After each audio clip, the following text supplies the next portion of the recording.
Hello, good morning dear students.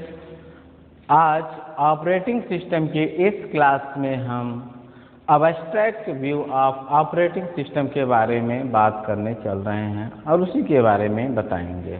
ठीक है, इसके पहले हमने ऑपरेटिंग सिस्टम क्या होता है, इसका कार्य क्या होता है, उन सारी चीज़ों के बारे में हमने एक्सप्लेन कर रखा है और बता रखा है। अब हम यहाँ पे बात करेंगे abstract view of operating system के बारे में। जैसे हम abstract view of operating system की अगर बात करते हैं तो अब्स्ट्रैक्ट में हमारा जो ऑपरेटिंग सिस्टम होता है ये ट्रूली सिर्फ हार्डवेयर से यूजर के बीच को कांसिलेशन के बारे में हमें बताता है। ये कह सकते हैं कि it perform all low level function that are required to lead and execute users program। कहने का मतलब ये है कि abstract view of operating system में यूजर के प्रोग्राम को एग्जीक्यूट कराने के लिए जितने भी लो लेवल ऑफ फंक्शन की आवश्यकता पड़ती है उन सभी को ये हमें अवेलेबल कराता है। तो इसको हम इस तरह से लिख के बताते हैं, एक लाइन में कह सकते हैं N operating system an operating system, ठीक है, an operating system conceals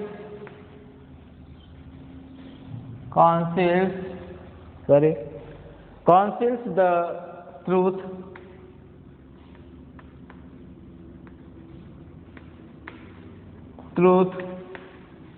about hardware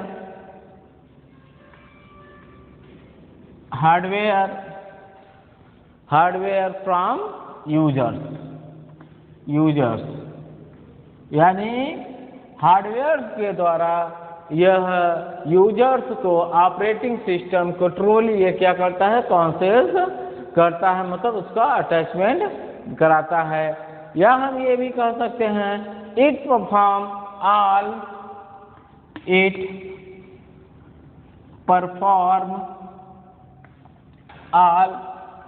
all low level function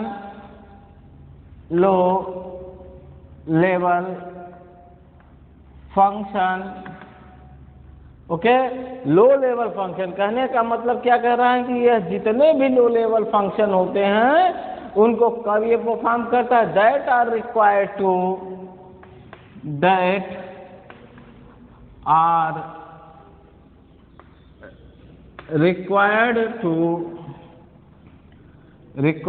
to lead, okay, that are required to lead and execute the user program। यहाँ पर सिर्फ इसी के कॉन्सेप्ट से हमें यह समझ में आता है abstract view of operating system. जैसे आप लोगों ने अगर C++ पढ़ा होगा तो उसमें भी अब्स्ट्रैक्ट हमारा क्या कहते हैं, एक फंक्शन होता है, एक हमारा उस कॉन्सेप्ट होता है। तो क्या करता है, प्रीडिफाइंड फंक्शन ऑलरेडी बना के रखता है, जब हमें उसकी आवश्यकता पड़ती है तब हम उसका उपयोग करते थे। यहाँ पे वही कहने का कहते हैं ये सारे उन लो लेवल फंक्शन को परफॉर्म करता है जो यूजर के द्वारा दिए गए प्रोग्राम को एग्जीक्यूट कराने या उसे लीड करने में उसकी आवश्यकता होती है। मतलब किसी भी प्रोग्राम को एग्जीक्यूट करने के लिए जिन लो लेवल ऑफ फंक्शन की आवश्यकता होती है उनको सभी लो लेवल ऑफ फंक्शन को ये परफॉर्म कराता है। तो ये हमारा क्या हो गया, abstract view of operating system. अब हम इसी की बात करते हैं तो इसको हम क्या कहते हैं, यहाँ पे दो फॉर्म में डिवाइड किया गया है। इसको दो फॉर्म में डिवाइड करने का मतलब ये हो गया कि एक हो जाता है यहाँ पे यूजर व्यू और दूसरा हो जाता है सिस्टम व्यू। ठीक है, तो यहाँ पे हम इसे इस तरह बताते हैं abstract view of operating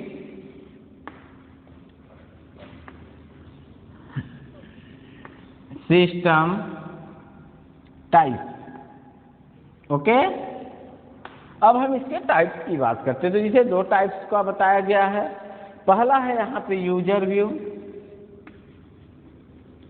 user view, and दूसरा ये क्या है हमारा सिस्टम व्यू। जैसा कि हमने बताया system view.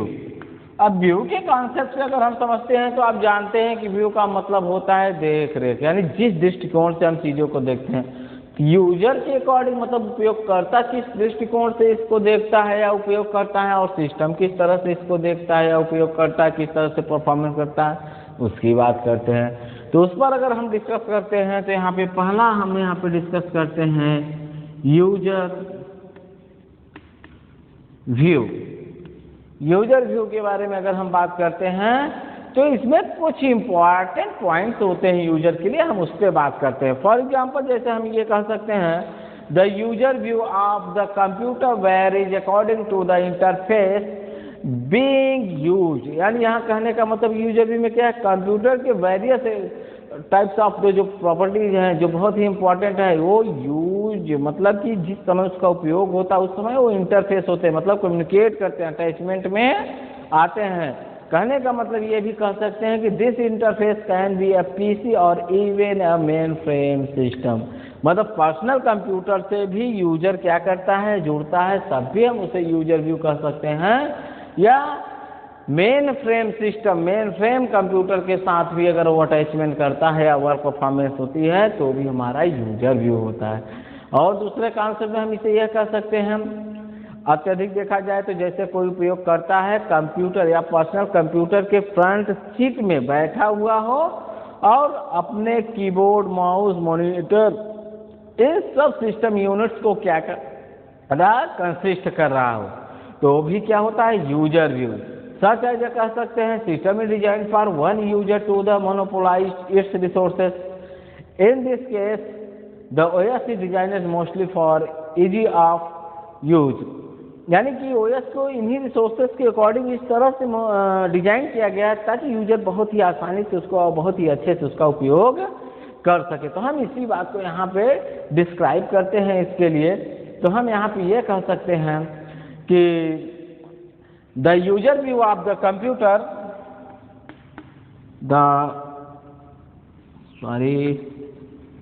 The user view of the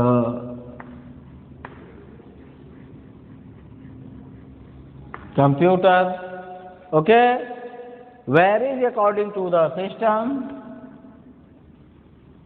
varies according to the system, to the system। Then उन्हीं सिस्टम के बीच से क्या कर रहा है, system to the interface, to the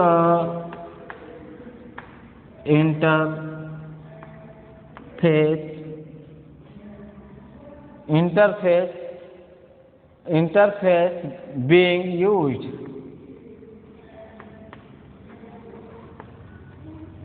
okay. अब यहाँ कहने का मतलब जिस समय सिस्टम का उपयोग शुरू होता है उसी समय ये क्या करता है, इंटरफेस करता है या कम्युनिकेशन कराता है। कहने का मतलब यहाँ पे ये है कि जब एक उपयोगकर्ता या यूजर किसी भी सिस्टम के फ्रंट पे बैठकर कीबोर्ड, माउस, मॉनिटर इनका उपयोग करना शुरू करता है तो उस टाइम वो इंटरफेस कराता है यूजर व्यू का। तो ये जो यूजर व्यू के कॉन्सेप्ट को बताया जा रहा है abstract view of operating system के कैटेगरी में बताया जा रहा है। कहने का मतलब यही हो रहा है कि यूजर कंप्यूटर के फ्रंट पे बैठ के उन माध्यमों का या उन डिवाइसेस का उपयोग करके कंप्यूटर से किस तरह इंटरफेस क्रिएट करता है।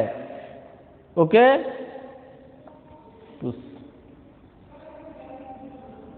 ठीक। अब इसी के साथ जब हमारा यहाँ पे यूजर व्यू हो गया तो यूजर व्यू में हम एक पॉइंट के बारे में और चर्चा करते हैं और वो ये है कि इसके जितने भी रिसोर्स होते हैं उनको इसी पर्पस से डिजाइंड ही किया जाता है कि यूजर क्या कहते हैं, कंप्यूटर से कम्युनिकेट बहुत ही आसानी से और अच्छे तरीके से कर सके। तो इस चीज़ को अगर हम यहाँ पे एक्सप्लेन करना चाहें तो हम यह कह सकते हैं the user is monopolise, the user is monopolise with different types of various resources,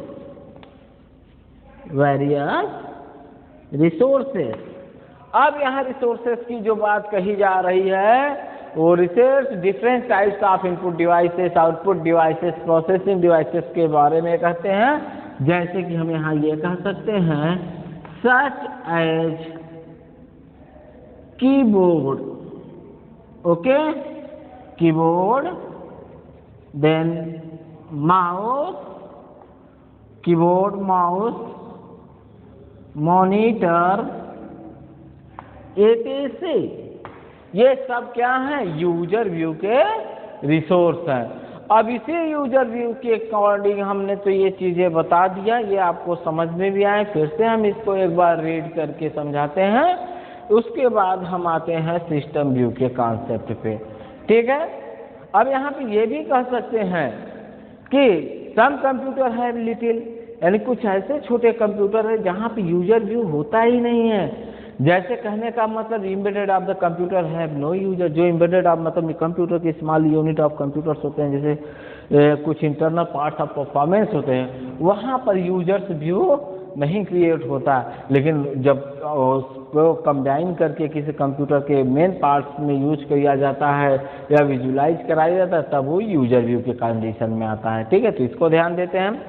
the user view of the computer where is according to the system to the interface being used. यहाँ कहने का मतलब है कि user view computer में various according, मतलब कि बहुत ही तरह के डिवाइसेस के अनुसार सिस्टम में इसका उपयोग तब होता है जब इसका यूज यानी इसका उपयोग शुरू होता है, तभी ये सिस्टम के साथ कम्युनिकेट कराता है या इसके अनुसार ही कम्युनिकेट कंप्यूटर से होता है यूजर व्यू। आगे यहाँ पे the user is monopolise with the different type of various resources. अब यहाँ पे कह रहा है कि यूजर क्या होता है, different types of various resources को क्या करता है, मोनोपोलाइज करता है अपने साथ में। मोनोपोलाइज करने का मतलब जैसे एग्जांपल में सच एज हमने बताया, कीबोर्ड बताया, माउस बताया और मॉनिटर बताया। तो यहाँ पे मोनोपोलाइज मतलब जब सिस्टम उन रिसोर्सेज को यूजर उपयोग करने लगता है कंप्यूटर या पर्सनल कंप्यूटर के साथ, तो उन रिसोर्सेज का वो क्या करता है, यूज करता है। जो यही उपयोग यूजर करता है और उसी को हम यहाँ पे कहते क्या हैं कि यूजर व्यू। इसमें एक बात और हम कह सकते हैं कि जैसे mini computer is other type of terminal. Mini computer जो हमारा होता है वो हमारा दूसरे टाइप का एक टर्मिनल होता है जो यूजर व्यू में ही काउंट किया जाता है, ठीक है, ठीक है। तो अभी हमने बात किया abstract view of operating system में यूजर व्यू, जो ऑलरेडी पहले हमने लिख दिया।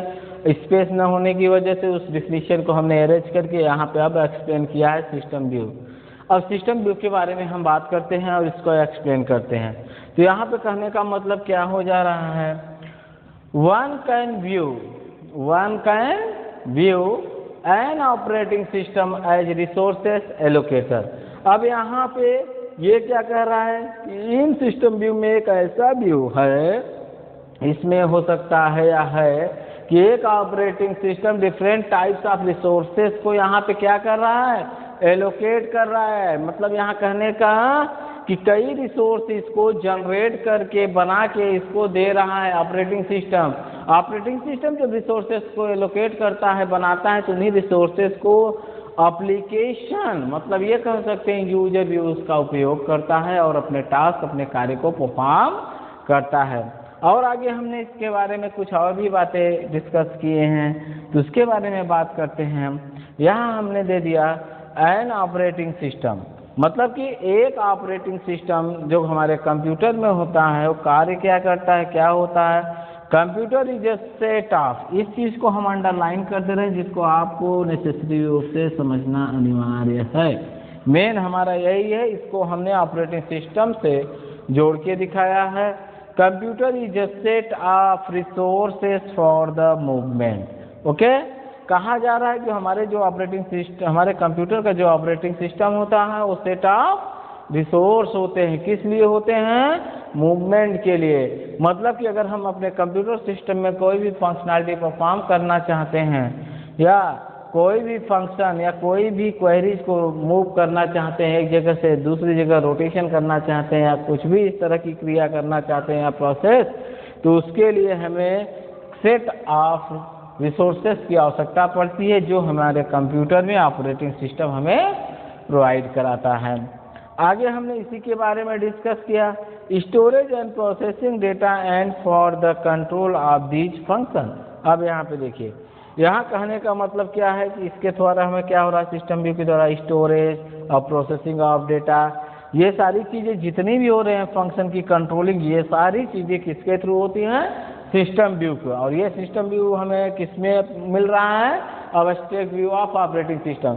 जैसा कि अभी हमने बताया, पॉसिबिलिटी देखिए यहाँ पे ये है कि कंट्रोलिंग हमारी कब होगी किसी भी सिस्टम या फंक्शन की। ऑलरेडी उससे रिलेटेड कंट्रोलर या फंक्शन बने हुए हैं, वो सारी चीज़ें बन के हमारे पास इसमें ऑपरेटिंग सिस्टम में हम रख चुके हैं। तो उन्हीं ऑपरेटिंग सिस्टम में उन फंक्शनैलिटी को जब हम यूज करते हैं तो उन्हीं रिसोर्सेज को मूव कराने के लिए, उन्हें कंट्रोल करने के लिए, डेटा पे प्रोसेसिंग करने के लिए, डेटा को स्टोर करने के लिए इन कंट्रोल ऑफ फंक्शन का उपयोग करते हैं। आगे हमने यहाँ पे बताया द OS मतलब operating system, the operating system is responsible for the resources. और इस तरह के जितने भी स्रोत या रिसोर्स होते हैं उनके लिए हमारा जो ऑपरेटिंग सिस्टम होता है यही जिम्मेदार होता है। ठीक है, तो यहाँ पे हमारा क्या कहते हैं, ऑपरेटिंग सिस्टम रिसोर्स के बारे में हमने बात की, इसकी जिम्मेदारी, इसकी रिस्पॉन्सिबिलिटी हो गई। इसी में हम क्या कहते हैं, एक दो पॉइंट और बात करते हैं। हम यहाँ पर ये भी कह सकते हैं कि हमारे जो ऑपरेटिंग सिस्टम की मेन मेमोरी होता है वो भी इसका एक इम्पॉर्टेंट पार्ट होता है। यह कह सकते हैं portion of the operating system in main memory, यानी कि मेन मेमोरी में ऑपरेटिंग सिस्टम का एक मेन पार्ट भी होता है, जिसको हम थोड़ा सा यहाँ नीचे से अरेंज करके उस लाइन को भी हम इसी में ऐड कर देते हैं। ओके, इसको आप ध्यान दीजिएगा। तो हम यहाँ पे ऐड करते हैं अ portion of the operating system,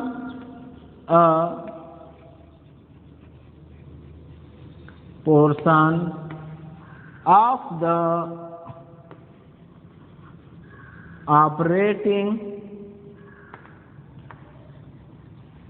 system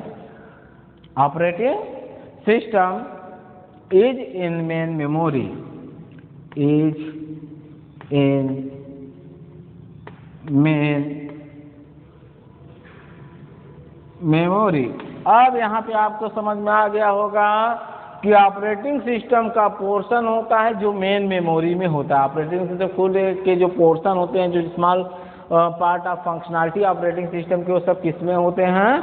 main memory में। जब भी हम अपने सिस्टम को स्टार्ट करते हैं, ऑन करते हैं, तो वो सबसे पहले किसका उपयोग शुरू करता है? मेन मेमोरी का। अगर हमारे सिस्टम में मेन मेमोरी ना हो तो हम टास्क परफॉर्म नहीं कर सकते। इसीलिए इसको सिस्टम व्यू में रख के बताया गया है और कहा गया है, जिसके अंदर यहाँ पे कर्नल को इंक्लूड किया जाता है, जो हमारे सिस्टम को टाइमली ऑपरेट करने के लिए, फंक्शनैलिटी परफॉर्म करने के लिए टाइम देता है या बताता है।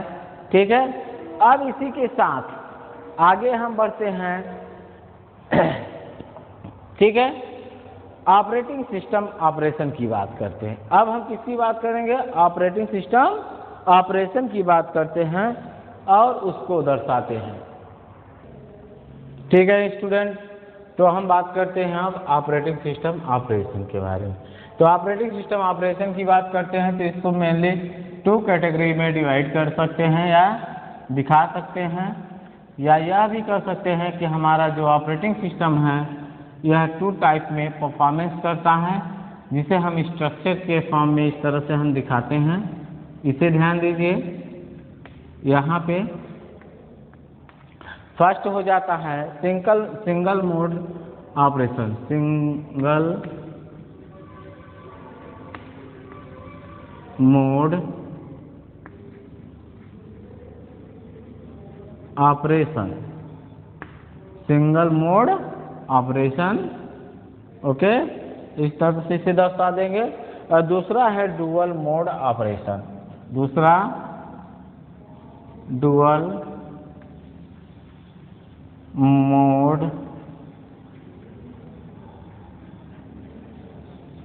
Operation, okay.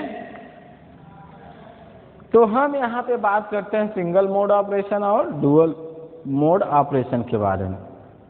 तो सिंगल मोड ऑपरेशन में हम यह कह सकते हैं कि for single user operating system programmer, ये जो होता है सिंगल मोड ऑपरेशन में single user mode of operating system होता है। मतलब ये कि जहाँ पे सिर्फ सिंगल एक ही यूजर कार्य कर सकता है, वो किस तरह से ऑपरेशन परफॉर्म होता है उसकी बात करते हैं। जैसे आप डास के बारे में जानते होंगे, आप पढ़े होंगे, तो डास भी हमारा सिंगल मोड ऑपरेटिंग सिस्टम होता है, जिसपे क्या कहते हैं, हम जब भी वर्क करते हैं तो एट ए टाइम उस पर एक ही वर्क डास कर रहे हैं तो उस डास पे हम सिर्फ डास का ही वर्क कर सकते हैं और कोई दूसरा एप्लीकेशन वर्क परफॉर्म नहीं कर सकते। इसको और भी तरीके से हम समझने के लिए इसलिए कह सकते हैं कि for single user operating system programmer has a complete control over the system. Single user operating system जो होता है वो प्रोग्रामर पे पूर्ण रूप से ओवरऑल पूरे सिस्टम पे क्या कर सकता है, कंट्रोलिंग कर सकता है। पूर्ण रूप से पूरे सिस्टम पे क्या करता है, कंट्रोलिंग करता है। तो इसका हम समझ सकते हैं कि किस तरह से इसका प्रभाव हमारे सिस्टम पर है। तो सिस्टम हमारा जब कंट्रोल होगा तो जाहिर सी बात है हमारा टास्क या वर्क भी बहुत अच्छे तरीके से हम कर सकते हैं।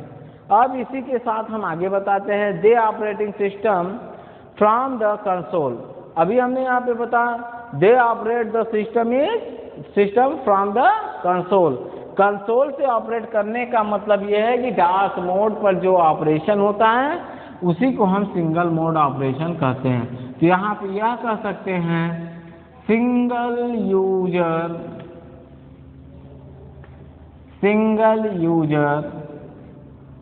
ऑपरेटिंग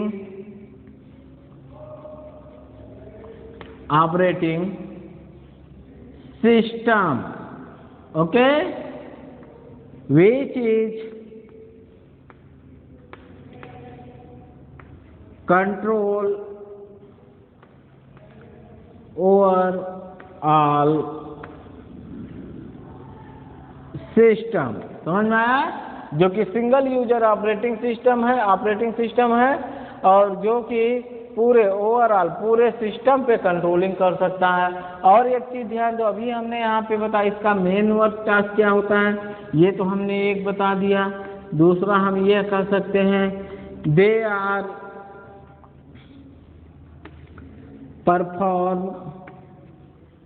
परफॉर्म और ऑपरेट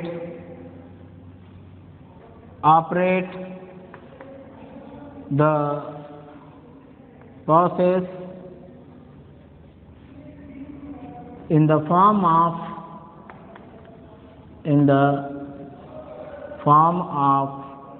कंसोल। अब देखो यहीं से एक चीज क्लियर हो जाती है। हमने बताया दे आर परफॉर्म और operate the process in the form of console.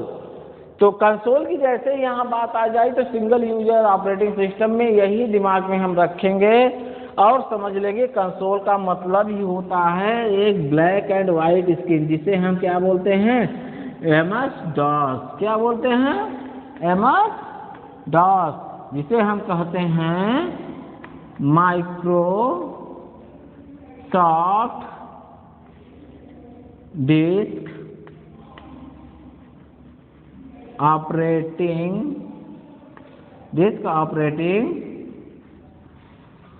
System. ये तो आप अच्छी तरह से जानते होंगे कि डिस्क ऑपरेटिंग सिस्टम के बारे में।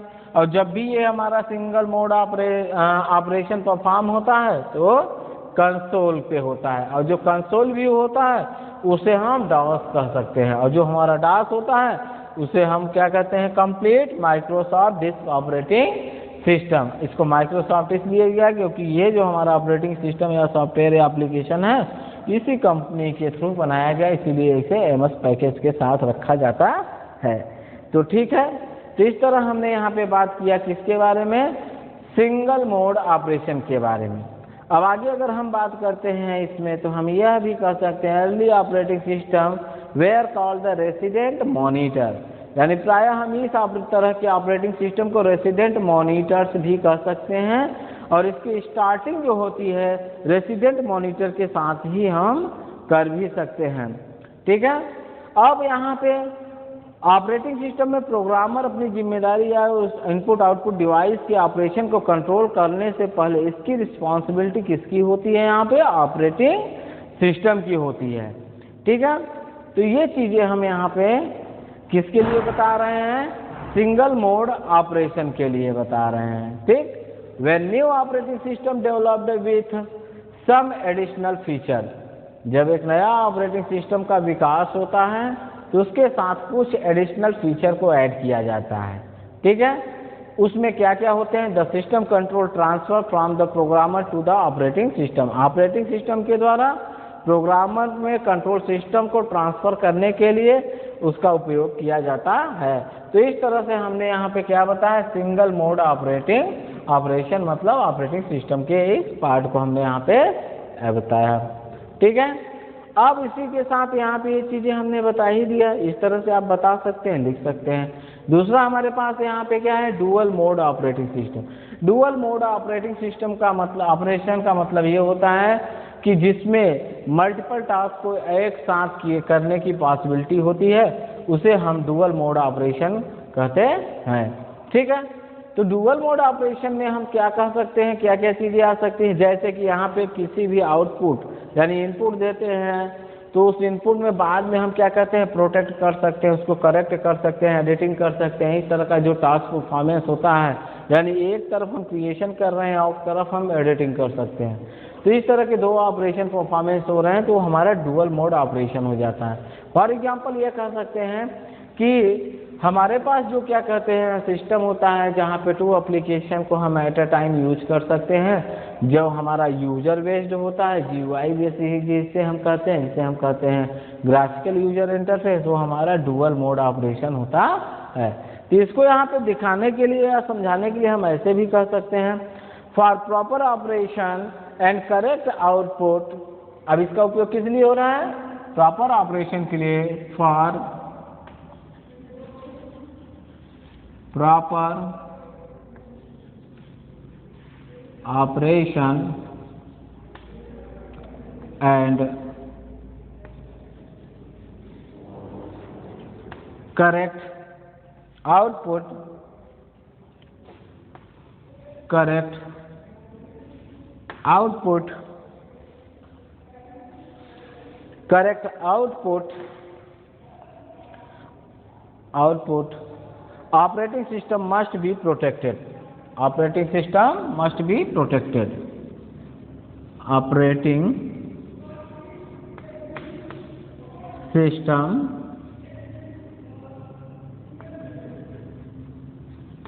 must be protected। ओके, क्या कह रहा है, जो हमारे प्रॉपर ऑपरेशन को परफॉर्म करता है, करेक्ट आउटपुट को ऑपरेटिंग सिस्टम में प्रोटेक्ट यानी सुरक्षित रखने के लिए कार्य करता है डुअल ऑपरेटिंग सिस्टम। जैसे कि अगर कोई भी प्रॉब्लम होती है तो उसको हम क्या करते हैं, चीज़ों को चेंज कर सकते हैं, क्रिएट कर सकते हैं, उसको फिर से बना सकते हैं। फॉर एग्जाम्पल में हम ये कर सकते हैं, the user program and data must be protected, the user program must be protected। ठीक है, must be protected, तो must be protected from any malfunctioning program, from any malfunctioning functioning program. देखिए तो यहाँ पे इस लाइन का कहने का मतलब बहुत ही इम्पोर्टेंट है, बस हमें ध्यान देना है।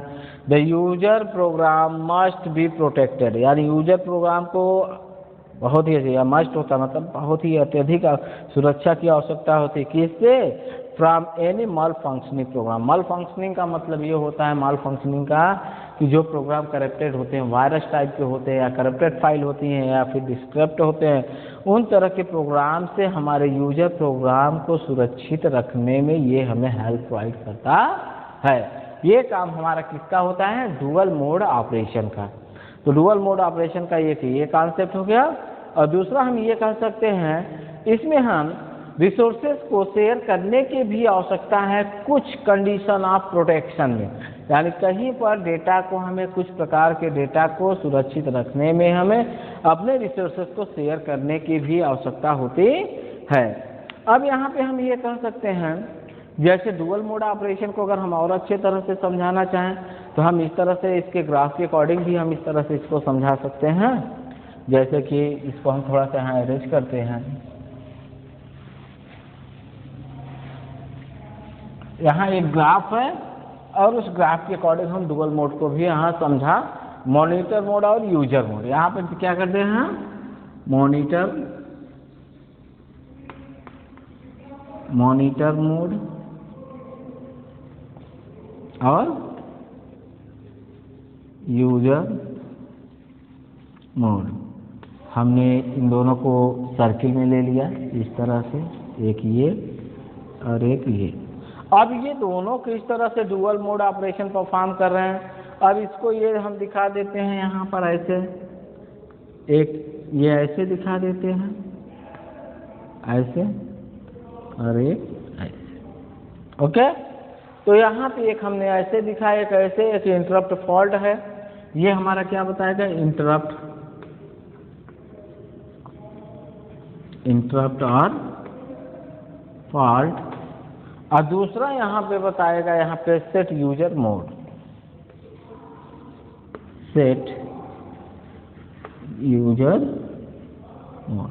अब यहाँ पे देखिए क्या है, मॉनिटर मोड है, ये यूजर मोड है। यूजर मोड ये अपना वर्क करेगा और यहाँ मॉनिटर मोड है कि जो हमारी चीज़ों को क्या करेगा? सेट करेगा। यूजर के सेट को मोड करेगा मॉनिटर, जितना भी यूजर इनपुट कर रहा है उन सारी चीज़ों को देखते हुए सेटअप मोड को यहाँ सेट करेगा। और जो भी प्रोसेस आप मॉनिटरिंग के लिए जाए, मॉनिटर उसको देख के ये बताएगा कि इसमें इंटरप्शन है, फॉल्ट है या नहीं। तो देखा जाए तो दोनों चीज़ें हो रही है, एक तरफ वो चीज़ें क्या हो रही हैं? क्रिएट हो रहे हैं, सेट हो रहे हैं। दूसरी तरफ उसमें होने वाली गलतियों को ये दर्शाया जा रहा है, गलतियां नहीं है तो उसके करेक्शन को भी दर्शाएगा। तो डुअल मोड ऑपरेशन परफॉर्मेंस ये हुई। ठीक है, तो डुअल मोड ऑपरेशन ये क्लियर हो गया। अब इसी के साथ हम यहाँ पे क्या करेंगे, अब एक चीज़ और ध्यान दीजिएगा, यहाँ पे ये जो अनऑथराइज्ड यूजर होते हैं, अनऑथराइज्ड यूजर या ऑपरेटिंग सिस्टम के जो यूजर्स होते हैं, उनसे भी ये हमारी हेल्प प्रोवाइड करता है। हम इसमें क्या करते हैं? ग्राफिकल व्यू में चीज़ें क्रिएट करते हैं और उसी ग्राफिकल में हम क्या करते हैं? यूजर या एप्लीकेशन बनाते हैं और उन्हीं यूजर्स अकाउंट्स के अकॉर्डिंग वो जो यूजर जहाँ पे वैलिड होंगे, ऑथेंटिकेट होंगे, वही उसको एक्सेस कर सकते हैं, यूज कर सकते हैं। और अनऑथेंटिकेटेड यूजर्स जो होते हैं वो उसको अगर चाहे यूज कर लें या उस पासवर्ड को ब्रेक कर सकें, तोड़ सकें, तो उनके लिए ये नहीं होता। तोड़ना ना तोड़ना वो अलग बात ये है, हैकर हो गए, बड़े प्रोग्रामर्स हो गए तो हो सकता है उन टेक्निक्स का, हाई प्रोफाइल टेक्निक्स का यूज़ करके तोड़ सकते हैं, लेकिन कॉमनली जो यूजर्स होते हैं उनके लिए पॉसिबिलिटी नहीं होती। ओके, तो इसी के साथ ये भी हमारा टॉपिक एंड होता है। अब हम ठीक है, ओके डियर स्टूडेंट, तो अभी हमने बात किया किससे? ऑपरेशन ऑफ ऑपरेटिंग सिस्टम, जिसमें हमने आपको दो टाइप्स के उसके ऑपरेशन बताए, एक सिंगल मोड ऑपरेशन बताया और दूसरा डुअल मोड ऑपरेशन बताया। ठीक है, तो सिंगल मोड ऑपरेशन और डुअल मोड ऑपरेशन कंप्लीट हो गया हमारा। ठीक, हमने बहुत ही बेसिक कॉन्सेप्ट में उसको समझाया और बताया है। अब हम बात करते हैं, अब हम बात करेंगे types of operating system. Types of operating system के बारे में तो आप जानते ही होंगे, कुछ का नाम सुने होंगे और ज़्यादातर केसेस में कुछ आप लोग यूज भी कर चुके होंगे। तो अब हम उसी के बारे में बात करते हैं। तो यहाँ पे हम देते हैं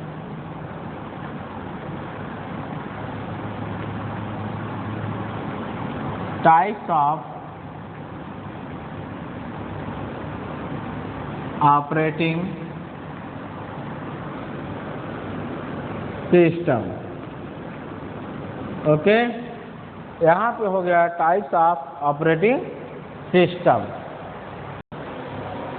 ठीक है, तो यहाँ पे हम बात करने चल रहे हैं टाइप्स ऑफ ऑपरेटिंग सिस्टम की। तो यहाँ पे टाइप्स ऑफ ऑपरेटिंग सिस्टम जो है हमारा क्या क्या होते हैं, तो यहाँ पे हम एक 1 by 1 सीरियल बताते हैं।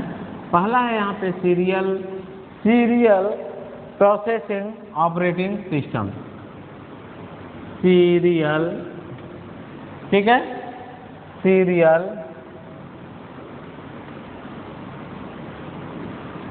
Processing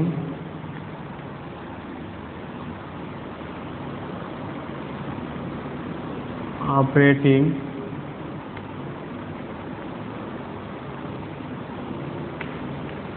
system. ठीक है, ओके। अब दूसरा क्या है हमारे पास,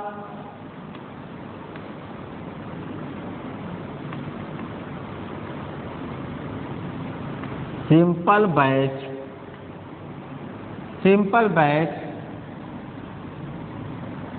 operating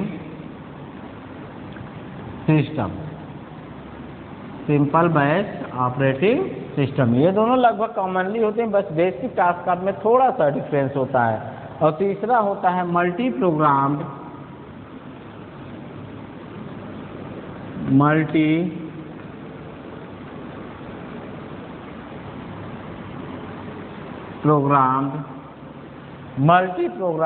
batch system. Multi programmed batch operating system. Okay, तो यहाँ पे 3 टाइप्स हो गए। चौथा हमारा होता है इसी के सीक्वेंस में टाइम शेयरिंग ऑपरेटिंग सिस्टम।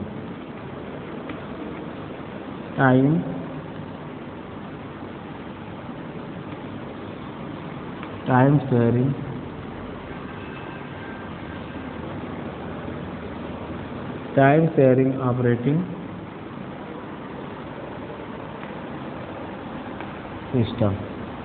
ठीक है, और पांचवा होता है टाइम शेयरिंग के बाद personal computer operating system. Personal computer operating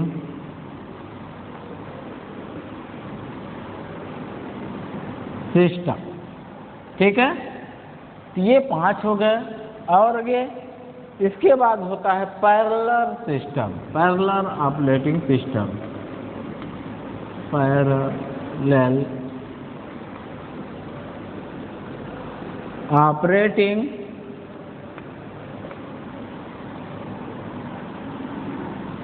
system. And 7 is, सातवां जो हमारा होता है डिस्ट्रीब्यूटेड ऑपरेटिंग सिस्टम। डिस्ट्रीब्यूटेड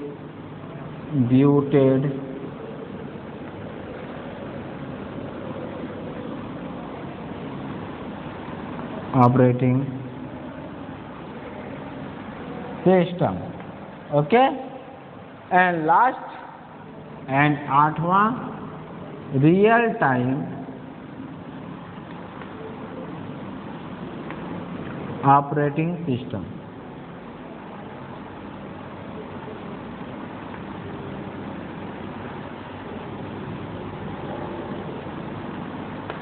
ठीक है, तो यहाँ पे हमने टाइप्स ऑफ ऑपरेटिंग सिस्टम के बारे में बात किया और जो हमारे इस प्रकार से हैं।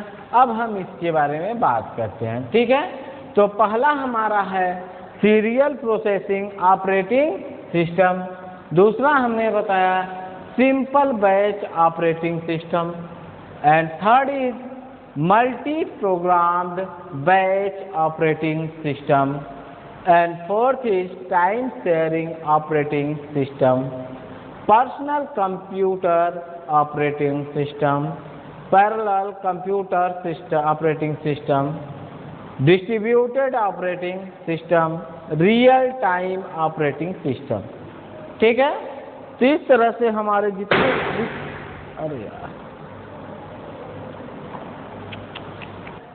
तो डियर स्टूडेंट, ये हम टाइप्स ऑफ ऑपरेटिंग सिस्टम जो 8 प्रकार के होते हैं हमने यहाँ पे लिख दिया है और एक एक हमने यहाँ पे बताना है। अब हम यहाँ पे थोड़ा सा इसको आज ओवरव्यू देंगे इसके बारे में, और कल जो है इसके बारे में डीपली इसका एक्सप्लेनेशन करेंगे। उस एक्सप्लेनेशन में होगा क्या, जितने भी टाइप्स ऑफ हमने ऑपरेटिंग सिस्टम यहाँ बता रखे हैं इनकी डिफिनीशन होगी, इनके एडवांटेज और डिसएडवांटेज होंगे, और तभी जाके हमें ये चीज़ें समझ में आएंगे। और इनके कुछ ऐसे इंपॉर्टेंस ऑफ ऑपरेटिंग सिस्टम हैं जिनके बीच के डिफरेंसेस भी हमें पता होना चाहिए, क्योंकि मैक्सिमम क्या कहते हैं एग्जाम में इनके बीच के डिफरेंस भी पूछे जाते हैं जो हमें पता होने चाहिए। तो यहाँ पे पहला हमने जो दिया है सीरियल, ठीक है, सीरियल प्रोसेसिंग ऑपरेटिंग सिस्टम। ठीक है, सीरियल प्रोसेसिंग ऑपरेटिंग सिस्टम। तो सीरियल प्रोसेसिंग ऑपरेटिंग सिस्टम के बारे में बात करते हैं तो ये कह सकते हैं इस ऑपरेटिंग सिस्टम को number of operating system at the time, मतलब कि बिफोर 1950 के पहले इस ऑपरेटिंग सिस्टम उस टाइम पे नहीं था, तो उस टाइम पे इस तरह के ऑपरेटिंग सिस्टम का यूज किया जाता था। कैसे? In these year the programmers directly interact with hardware. उस समय हमारे जो यूजर्स थे, जो भी कार्य करने वाले, वो डायरेक्ट हार्डवेयर पे डिपेंड होके अपना कार्य करते थे या प्रोग्रामर उस पर कार्य करते थे। फॉर एग्जाम्पल आप यह कह सकते हैं कि आज आप लोग डीजे देखते होंगे, डीजे में आप लोग लाइट देखते हैं, लाइटिंग देखते हैं, लाइटिंग में कुछ कैरेक्टर्स लिखे होते हैं, तो डायरेक्ट हार्डवेयर पे टचेबल इनपुट देते हैं तब जाके वो आउटपुट आता है, तब हमें वो चीज़ें लिखी हुई मिलती है, चीज़ें चेंज होती रहती हैं। तो क्या होता है, इसी तरह के ऑपरेटिंग सिस्टम का यूज करके आज तो उसके प्रोग्राम बनाए आते हैं मार्केट में, उसको इंस्टॉल करते हैं एक छोटे से मेमोरी में और उसको शुरू करते हैं, तो उस तरह से ये परफॉर्मेंस अपना शुरू कर देता है। ठीक है, इसी के साथ यहाँ पे आगे भी हम बात करते हैं। इसमें first of all programmer types of program and punch card and convert this punch card to the card reader. अब देखिए यहाँ पे सीरियल प्रोसेसिंग ऑपरेटिंग सिस्टम में जो है मेमोरी के स्थान पे या प्रोसेसिंग के लिए पंच कार्ड का यूज किया जाता था। तो वहाँ पे 2 होता था, एक पंच कार्ड होता था जो मेमोरी की तरह यूज किया जाता था, और वहीं पे एक पंच कार्ड रीडर होता था। पंच कार्ड रीडर का कार्य क्या होता था, उसमें दिया गया डेटा जो हमारा होता है सीरियल प्रोसेसिंग ऑपरेटिंग सिस्टम में, उस डेटा को रीड करने का कार्य करता था, जिसे हम पंच रीड कार्ड कहते थे। ठीक है, और इसी के साथ इसमें और भी चीज़ें थी जो इनबिल्ड की गई हैं, जैसे आफ्टर दिस प्रोसेस, यानी उस प्रोसेस मशीन कंप्यूटिंग मशीन के द्वारा उस प्रोसेस को कंप्लीट होने के बाद उसे सबमिट किया जाता था। इफ़ एनी एरर्स ऑकर्स, अगर किसी भी प्रकार की प्रोग्रामर को एग्जामिन या मेन मेमोरी में उसमें एग्जीक्यूट करने के लिए या एग्जामिन या टेस्ट करते वक्त कोई एरर आ जाती थी, तो उस एरर के केस में क्या होता था, in this system the error will be indicated by light. तब वो क्या करता, अगर कोई एरर्स आती थी तो उस एरर्स को लाइट के द्वारा वो मशीन क्या होती थी, इंडिकेट करती थी। जैसे आजकल आप देखते होंगे, जैसे कि किसी के घर में अलार्म लगा होता है, थीफ अलार्म, और उस घर में अगर इलीगल पर्सन कोई घुसना चाहता है, उसके पास चाबी नहीं है, दरवाज़ा है, और आप वैलिड चाबी न लगा के कोई दूसरी चाबी लगाते हैं, तो वहाँ पे इंडिकेटर लगे होते हैं, लाइटिंग होती है, वो लाइटिंग उसकी ब्लिंक करने लगती है, जलने बुझने लगती है या आवाज़ करने लगती है। तो इस तरह का वो सिस्टम था, इस तरह से वो कार्य करता था। ठीक है, उस तरह से वो हमें सिस्टम जो होता है एरर को बताता था या इंडिकेट करता है। Finally take the output from the printer. Finally उसके बाद ये सारी चीज़ें होने के बाद प्रिंटर से सीधे वो आउटपुट निकल जाता था। बहुत ही ज़्यादा लार्ज ऑफ स्टोरेज मेमोरी को हम वहाँ स्टोर करके नहीं रख सकते थे। ठीक है, अब यहाँ पे क्या होता है, एक समय में, और एक चीज़ और देखें, सीरियल प्रोसेसिंग ऑपरेटिंग सिस्टम जो होता है एक समय में एक ही एप्लीकेशन पे प्रोसेस करता था या कार्य करता था। ठीक है, तो ये हमारा क्या हो गया, क्या सीरियल प्रोसेसिंग ऑपरेटिंग। और इसके लिए सबसे पॉपुलर जो एप्लीकेशन या ऑपरेटिंग सिस्टम हमारा है वो सिर्फ और सिर्फ है माइक्रोसॉफ्ट डिस्क ऑपरेटिंग सिस्टम है। ठीक है, इसका काम क्या होता है, प्रोसेस और कंसोल के बीच में इंटरेक्शन प्रोवाइड कराना होता है।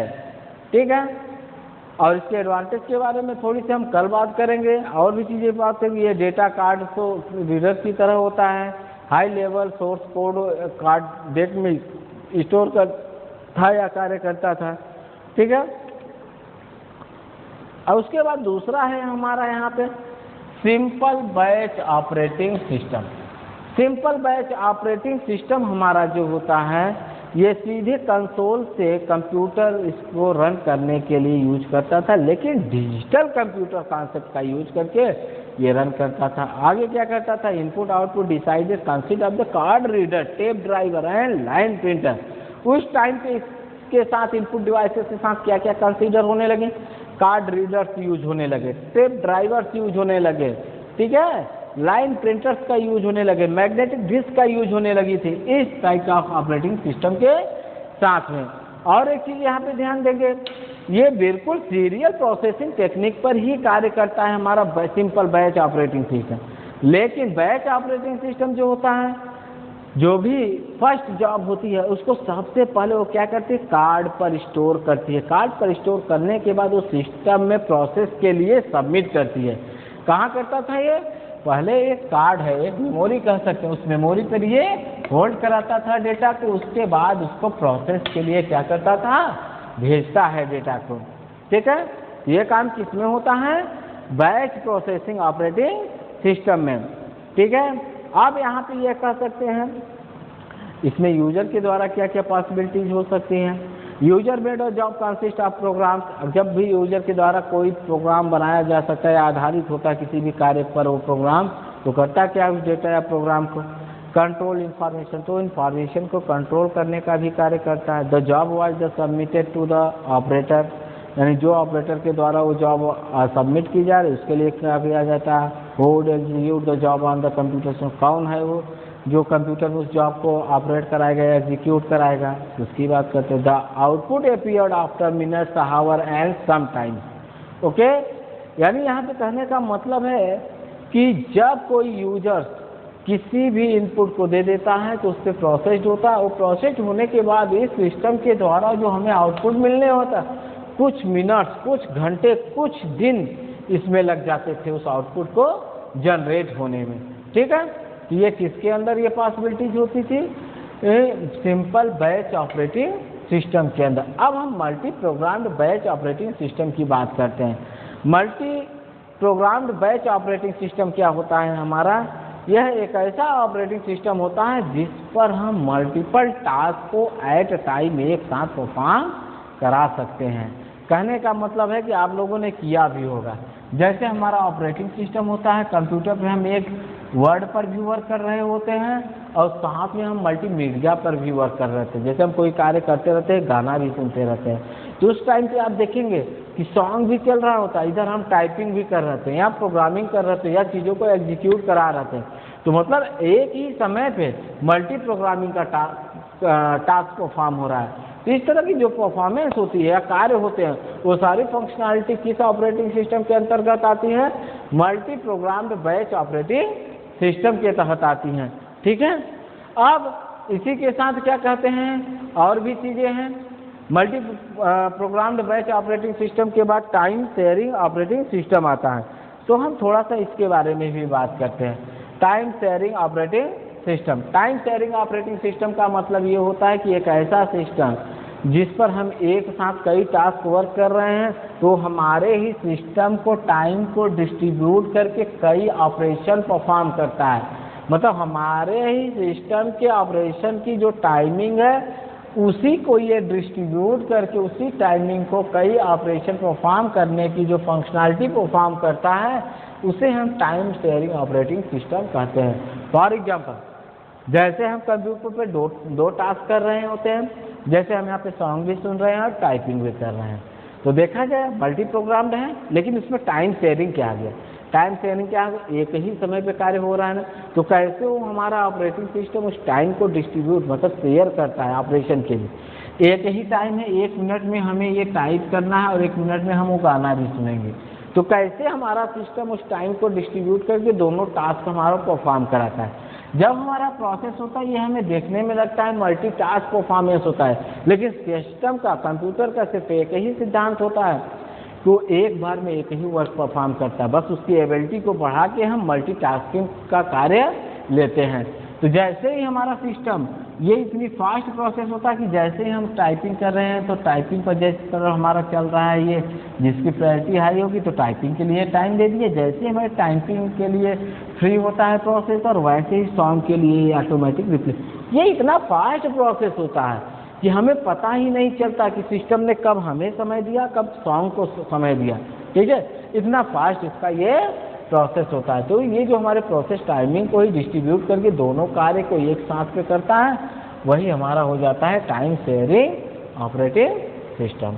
ठीक है, अब बात करते हैं हम पर्सनल कंप्यूटर ऑपरेटिंग सिस्टम की। तो इसी के साथ हमारा ये टाइम शेयरिंग ऑपरेटिंग सिस्टम हो गया। अब हम पर्सनल कंप्यूटर ऑपरेटिंग सिस्टम की बात करें।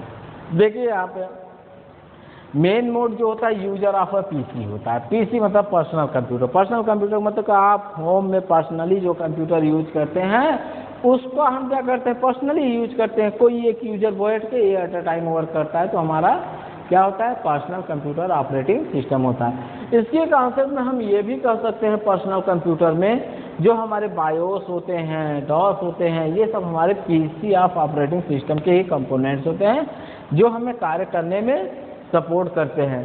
ठीक है, अब यहाँ पे कह सकते हैं इसे सिंगल यूजर ऑपरेटिंग सिस्टम भी होता है। ठीक, इस तरह का ओएस इस तरह से डिजाइन किया गया होता है जिसका single user single task operating system में परफॉर्म कर सके।